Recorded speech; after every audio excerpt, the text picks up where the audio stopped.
Magandang araw sa inyong lahat. So bilang panimula sa ating talakayan, ito muna ang layunin natin. Nasusuri ang mga salik na nakakaapekto sa pagkonsumo at naipapaliwanag kung ano ang pagkonsumo.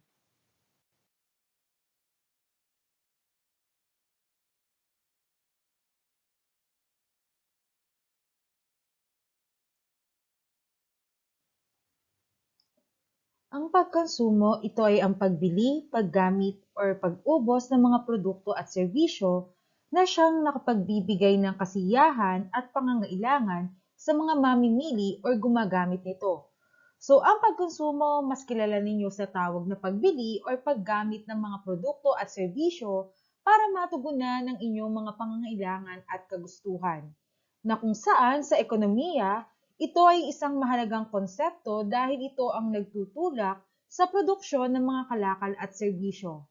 Ang pagkonsumo ay maaaring maganap sa iba't ibang anyo tulad ng pagkain, damit, pabahay, transportasyon at iba pa.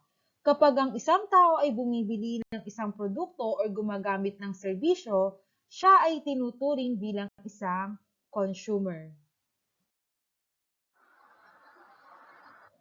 Ang pagkonsumo ay bahagi na ng buhay ng tao simula ng pagkasilang. Di ba, pagkapanganak pa lang ninyo, kahit hindi kayo yung direktang bumibili ng mga gagamitin ninyo, ay binibigay ng inyong mga magulang ang mga pangailangan ninyo tulad ng damit, gatas, di ba, mga diaper, at marami pang iba. Kaya sabi natin, simula pagkabata pa lang or pagkasilang pa lang, ay ginagawa na natin ang pagkonsumo. So, kapag gumagamit tayo at bumibili ng mga bagay, ang tawag doon ay pagkonsumo.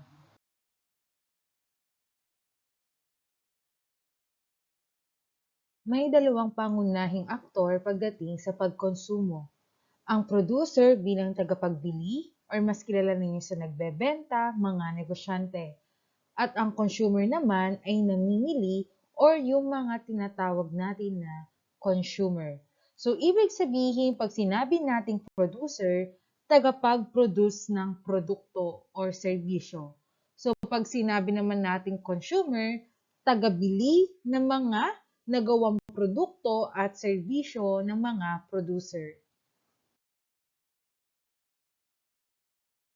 So, mayroon tayong iba't ibang uri ng pagkonsumo.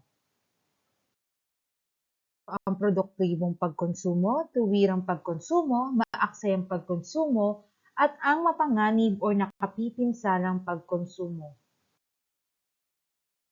Simulan natin sa produktibong pagkonsumo. Ang produktibong pagkonsumo ay tumutukoy sa paggamit ng mga kalakal o serbisyo na nagreresulta sa paglikha ng iba pang produkto o serbisyo. Sa madaling salita, ang produktibong pagkonsumo ay paggamit ng mga yaman na hindi lamang nagbibigay ng kasiyahan o kapakinabangan sa consumer, kundi nagiging sanhi rin ng produksyon ng ibang bagay. So halimbawa, kailangan natin ng damit. Di ba kailangan, bago ka magkaroon ng damit, kailangan mo ng tela, sinulid, mananahi, at yung makinang pantahi bago ka makabuo ng damit.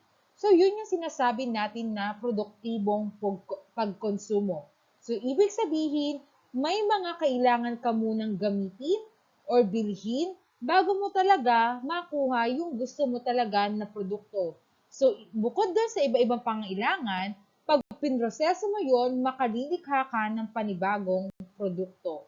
So, yun yung produktibong pagkonsumo. Dito naman tayo sa tuwirang pagkonsumo. Ito ay tumutukoy sa agarang paggamit ng mga produkto o serbisyo upang matugunan ng isang pangangailangan o kagustuhan na hindi na kailangan pang dumaan sa proseso ng produksyon. Sa tuwirang pagkonsumo, ang biniling produkto o serbisyo ay ginagamit agad para sa personal na kapakinabangan.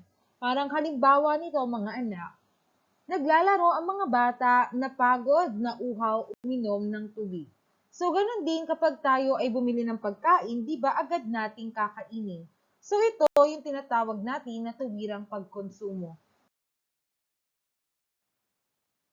Ang maaksayang pagkonsumo ay tumutukoy sa paggamit ng mga produkto o serbisyo ng labis sa kinakailangan or walang pakinabang na nagdudulot ng pagkaaksaya ng yaman. Sa maaksayang pagkonsumo, ang mga resources na dapat sana'y nagagamit sa mas kapaki-pakinabang na paraan ay nasasayang dahil sa labis na paggamit or paggamit sa hindi tamang paraan. So halimbawa anak, ang pagsasayang ng tubig sa pamamagitan ng pag-iiwan ng gripo na nakabukas kahit hindi ginagamit, ang pagbili ng sobrang dami ng pagkain na nauuwi lamang sa pagkasira at pagtatapon. Ilan lang ito mga anak sa halimbawa ng maaksayang pagkonsumo. Ang mapanganib na pagkonsumo ay tumutukoy sa paggamit ng mga produkto o serbisyo na maaaring magdulot ng masama o mapaminsalang epekto sa kalusugan, kaligtasan o kapaligiran ng isang tao o komunidad. Ang ganitong uri ng pagkonsumo ay naglalagay sa panganib sa kalusugan ng mga tao na nagdudulot ng pinsala sa kapaligiran o nagreresulta sa negatibong epekto sa lipunan. Ang ilan nga sa halimbawa ng mga panganib o nakapipinsalang pagkonsumo, halimbawa anak, yung nakikita ninyo sa mga larawan. Ang pagkonsumo ng alcohol, di ba? Or pag-inom ng labis na alak, maaari itong magdulot ng mga aksidente pag ikaw ay sobrang lasing. Maaaring sakit sa atay. Ganon din yung paninigarilyo, di ba? Kapag nanigarilyo ka, maaari kang magkasakit tulad ng cancer, sakit sa puso, at iba pang problema sa kalusugan. So, ganon din ang paggamit ng droga. Ang pagkonsumo ng mga illegal na droga ay malalang epekto sa kalusugan at maaaring magresulta ng pagkalulong, sakit, o pagkasira ng buhay. So, ilan ito mga anak sa ilang halimbawa para maipakita ang mapanganib o nakapipinsalang pagkonsumo.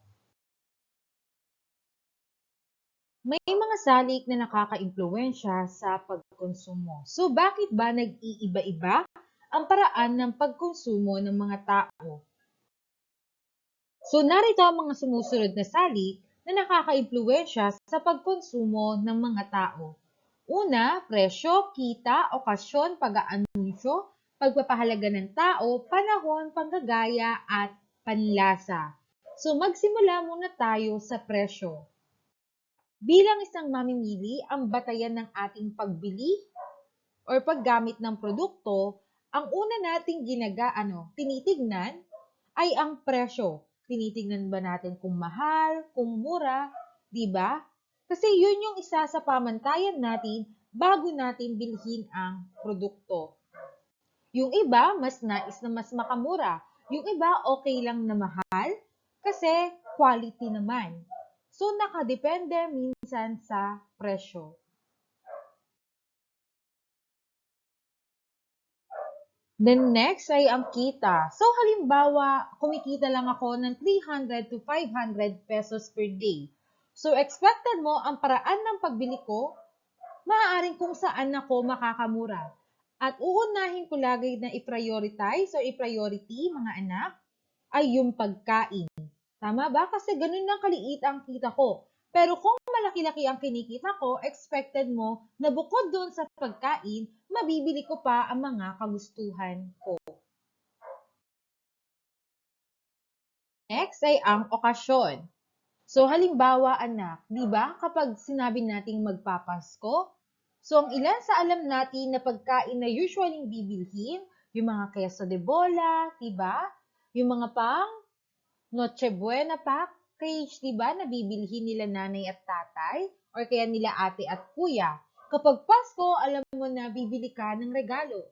So, ganun din naman kapag New Year, di ba? Alam mo ang mabenta, yung mga torotot, for example, yung ilan sa mga paputok na hindi naman illegal pang gamitin.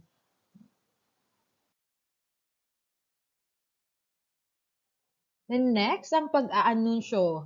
Advertise, yung mga iniidolo natin. Di ba minsan naghihikayat tayong bumili ng produkto, depende doon kung paano i-advertise yung product. Sino yung mga kilalang tao or personalidad na maaaring mag-promote ng mga product or services na ito. Di ba na minsan nahihikayat tayo? Lalo na kung kilala natin yung mga personalidad na nagpo-promote nito. So, pagpapahalaga ng tao. Titingnan natin lang dito minsan, anak, yung katangian ng isang tao. Di ba bilang isang mamimili, minsan naninimbang tayo kung ano ba yung mas kailangang bilhin at sino yung maaaring makapaghintay. For example, halimbawa, si Ana, nagkasakit ang kanyang nanay. Nawalan pa ng trabaho ang kanyang tatay. For example lang at may naipon siyang pera na para sana pambili niya ng cellphone. Pero kailangan ng pambili ng gamot ng kanyang ina. Kung kayo si Ana, ano ang uunahin ninyo? Sa realidad, mas uunahin ni Ana ang pambili ng gamot ng kanyang ina kaysa doon sa cellphone na nais niya na pwede pa naman niyang pag-ipunan o hindi naman kaya kapag gumaling na ang kanyang ina at nakapagtrabaho na rin ang kanyang ama, ay maaari niya nang mabili yung cellphone na iyon. So, ibig sabihin mga anak, sa pagpapahalaga ng tao, naninimbang ka, alin yung mas mahalaga or dapat mong unahin. The next, panahon. O, sige. Di ba? Sa konsepto ng panahon, meron tayong oras, meron tayo ng mga bagay or gamit or mga pagkain. Halimbawa, kapag malamig, gusto natin sopa, sampurado at marami pang iba. So, ganun din naman mga anak, kapag mainit, ang cravings natin ay puro malalamig tulad ng ice cream, halo-halo. Pero sa panahon natin ngayon, sa innovation or innovation mga anak, sa panahon ba natin ngayon, mas pipiliin nyo pang bumili ng cellphone na di-keypad kaysa sa Android at smartphone? Kung panahon natin ang pag-uusapan ngayon, maaaring yung iba ay hindi dahil nasa digital age na tayo. Lalo na't ang cellphone natin, yung mga smartphone, Android, ay ginagamit na natin sa pag-aaral. Alam naman natin, yung iba sa mga dekipad na phone ay medyo traditional na. So, outdated na siya sa panahon natin ngayon.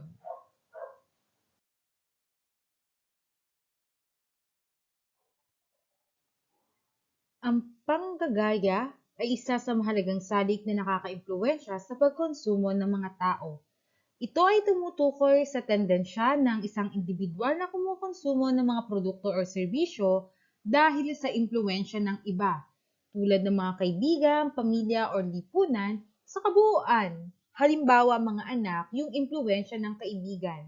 Madalas na ginagaya ng isang tao ang mga ginagawa o binibili ng kanyang mga kaibigan upang mapabilang o hindi mapag-iwanan. Halimbawa, kung ang isang grupo ng magkakaibigan ay laging bumibili ng partikular na tatak na damit, maaaring hikayatin nito na ang iba ay bumili rin ng parehong tatak.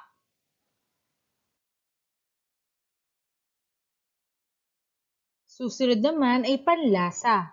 Ang personal na kagustuhan at panlasa ng isang tao ay may malaking papel sa kanyang desisyon sa pagkonsumo. Ang mga bagay na tugma sa kanilang interes at pangailangan ay mas malamang na kanilang bibilhin. Hindi lahat ng tao ay gusto sa maanghang. Tama ba na pagkain? At hindi naman lahat ay favored doon sa matamis, yung iba naman ay maalat at marami pang iba. May kanya-kanya tayong taste preferences, lalo na sa pagpili ng damit. Maaaring ako mahilig ako sa black, ikaw mahilig ka sa white. So, kanya-kanya tayo ng panlasa.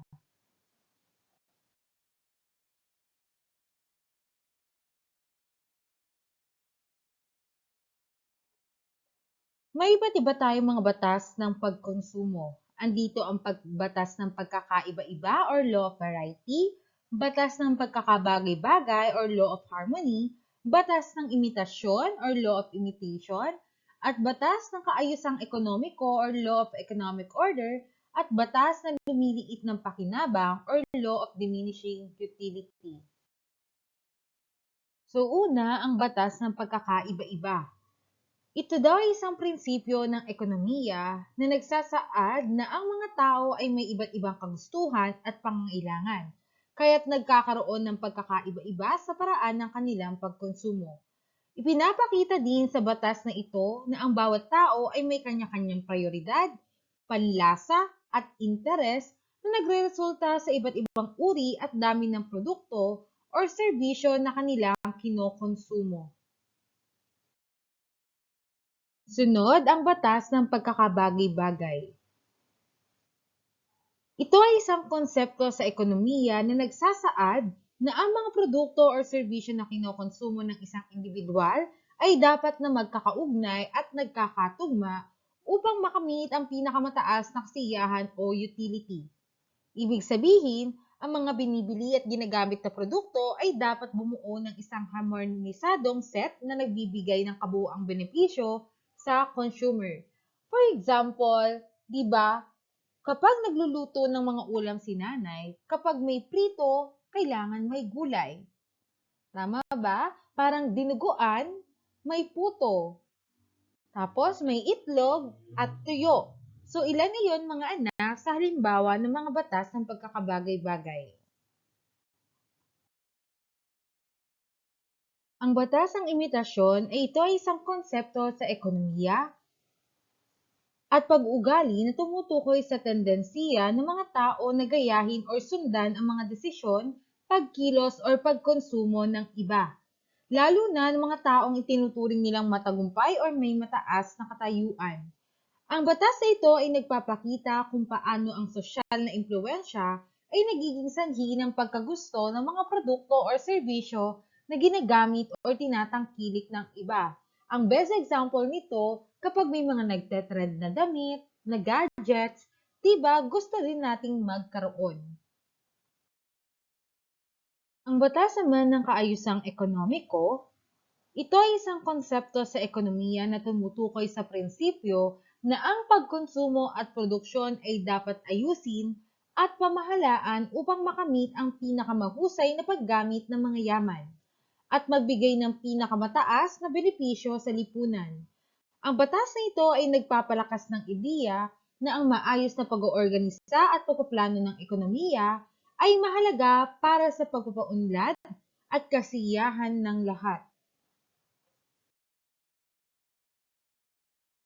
Ayon naman sa batas na lumiliit na pakinabang, ito ay isang prinsipyo sa ekonomiya na nagsasaad na habang ang isang tao ay patuloy na kumukonsumo ng isang produkto o serbisyo, ang karagdagang kasiyahan o benepisyo na natatamo mula sa bawat karagdagang unit ng produktong iyon ay unti-unting bumababa. So halimbawa, nung unang araw nagluto si nanay ng fried chicken. Masaya ka pa, tama ba? 100% excited ka pa at sarap na sarap ka pa doon sa fried chicken ni nanay. Second day, fried chicken pa din. Sabihin natin mga nasa 90%. Yung kasiyahang nadarama mo. O third day, manok pa rin. Fourth day, fried chicken pa rin. Nung pang fifth day, malungkot ka na. Sabi mo kay nanay, wala ka na bang ibang alam na lutuin kundi manok, nanay? Baka magkaroon na ako ng pakpak kapag puro manok pa rin ang pinaulam mo sa akin. So, ibig sabihin, sinasabi lang dito sa batas na lumiliit ng pakinabang, kapag patuloy mo or paulit-ulit mo na ginagamit ang produkto at serbisyo, nababawasan ang satisfactory level mo kapag ginagamit yung produkto na iyon. Ibig sabihin, unti-unting bumababa ang kasiyahan or benepisyong natatamo mo doon sa produkto na paulit-ulit mo ginagamit. Natalangin na natin kung ano ang konsepto ng pagkonsumo. At isa nga sa mga pangunahing aktor nito ay yung mga mamimili or consumer. Ano ba ang mamimili? Ito ang tawag sa mga taong bumibili or gumagamit ng mga produkto at serbisyo upang matugunan ang kanilang mga pangailangan, kagustuhan na nagbibigay sa kanila ng satisfaction. May iba't iba tayong katangian ng matalinong mamimili. Lahat ay pwedeng maging isang mamimili. Pero hindi lahat ay masasabi mo na isang matalinong mamimili. Ano-ano daw ba ang mga katangian para ikaw ay masabi na isang matalinong mamimili? Una, pagiging makatwiran, mapanuri, sumusunod sa budget, hindi nagpapadaya, hindi nagpapadala sa anunsyo, hindi nagpapanic buying at may alternatibo. So bilang isang matalinong mamimili, hindi ka dapat nagmamadali sa paggawa ng isang desisyon. Kayo ay nag-iipon ng sapat na impormasyon tungkol sa mga produkto o serbisyo kabilang ang mga presyo, kalidad at mga review bago bumili. At bilang isang matalinong mamimili, ikaw ay nagkukumpara ng iba't ibang mga opsyon bago bumili.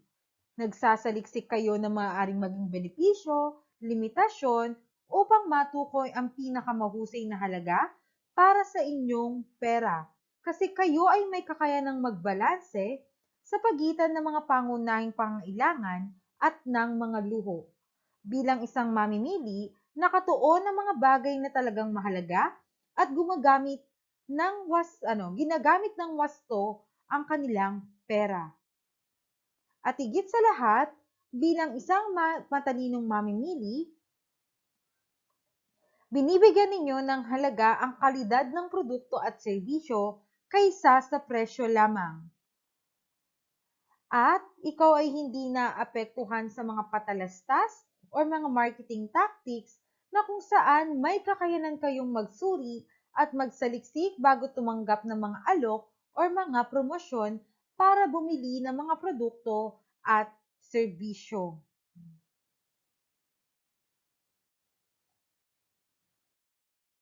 Sa pamamagitan ng mga katangiang ito, ang isang matalinong mamimili ay mas nakakagawa ng mahusay na desisyon sa pagkonsumo, mas pinamamahalaan ng maayos ang kanilang pananalapi at nakakamit ang pinakamataas na benepisyo mula sa kanilang mga gastusin. So natalakay na natin ang iba't ibang makatangian ng mga matalinong mamimili. Tulad ng sinabi ko, uulitin ko, lahat ay pwedeng maging mamimili, pero hindi lahat ay mako-consider mo bilang isang matalinong mamimili. So dito naman, talakayin naman natin ang mga karapatan ng mamimili. Una ay ang karapatan na magkaroon ng edukasyon. Parang sa ngayon pa lang, di ba, sa curriculum ninyo, may subject kayo na economics. So ibig sabihin, habang bata pa ay tinuturuan na kayo bilang isang maging matalino mamimili. Ikalawa, karapatan sa pagpili. Dahil kayo ang mas nakakaalam ng kung ano ang mas magiging pangangailangan ninyo or kailangan ninyo. Then, pagsasamahin natin yung karapatan sa maayos at malinis na kapaligiran at karapatan na magtamo ng kaligtasan. Kasi bilang isang mamimili, karapatan mo na ang bawat produkto at serbisyo na iyong gagamitin ay hindi magkakaroon ng maaaring kapahamakan o negatibong epekto sa inyo, lalo na sa aspeto ng kalusugan. Kaya nga 'di ba, maingat tayo sa pagkain. Baka mamaya kasi magkaroon ng food poisoning. 'Di ba? Doon tayo isa sa maipapakita ang karapatan sa maayos at malinis at karapatan na magtamo ng kaligtasan. Then next, karapatan sa tamang impormasyon. Kaya nga, di ba, sa bawat product na binibili natin, halimbawa sa grocery, meron tayong mga nutrition facts. Kasi, di ba, yung iba, allergic halimbawa sa mga anything na may gatas, yung may itlog. Kaya kailangan doon sa kanilang packaging, makikita kung ano yung content ng product na yon. Kasi tulad ng sinabi ko, karapatan mo din na magtamo ng kaligtasan. Then next, karapatang magtatag ng organisasyon. So, ang karapatan na magtatag ng organisasyon, mga anak, ito yung may mga grupo na maaaring magrepresenta sa mga mamimili. Kaya nga, di ba, kung mapapansin ninyo, kapag nanonood kayo ng balita, kapag patuloy yung pagtaas ng presyo ng bilihin, expected ninyo na may mga grupo na maaaring nagsasabi ng kanilang hinaing na nagre-representa sa mga mamimili.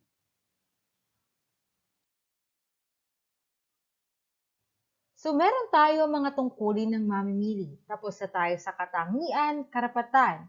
Sabi nga natin, kung may mga batas at may mga karapatan na ibinibigay sa iyo bilang isang mamimili, ikaw ay may responsibilidad at tungkulin bilang isang mamimili. Una, pagiging mulat, mapagmasid at alerto. At higit sa lahat, pagtangkilik sa sariling produkto, pangangalaga sa kapaligiran, pagkilos at pagbabantay ng presyo, at pagkakaisa upang maging matatag sa pakikipaglaban sa kanilang karapatan. So bilang isang mamimili, di ba kailangan tignan mo yung mga expiration date, di ba? Tangkilikin mo yung mga local products kaysa mga imported goods, at yung mga simpleng pagtatapon sa basura, di ba? Or sa tamang basurahan, ay ilan sa mga tungkulin mo bilang isang mamimili. At kung alam mo na meron ng naaapakan sa iyong karapatan bilang isang mamimili, pwede kang mag-voice out or hindi naman kaya ipaglaban ang iyong karapatan. So yun ang ilan sa mga tungkulin mo bilang isang mamimili. May batas na nangangalaga sa kapakanan ng mamimili. Ito ang Republic Act 7394 or Consumer Act of the Philippines. Ito ay isang batas na ipinasa noong 1992 na naglalayong protektahan ng mga karapatan ng mamimili at tiyakin ang kanilang kapakanan sa merkado o pamilihan. Ang batas na ito ay nagbibigay ng mga regulasyon para sa iba't ibang aspeto ng pagnenegosyo at pamimili sa Pilipinas. So, ibig sabihin, ang layunin ng Consumer Act ay protektahan ang mga karapatan ng mamimili. Tiyakin ang proteksyon ng mga mamimili laban sa mga mapanlinlang na practice, hindi makatarungang mga kondisyon, at maling impormasyon tungkol sa mga produkto at serbisyo. At doon nagtatapos ang ating talakayan. Magandang araw sa lahat! Paalam!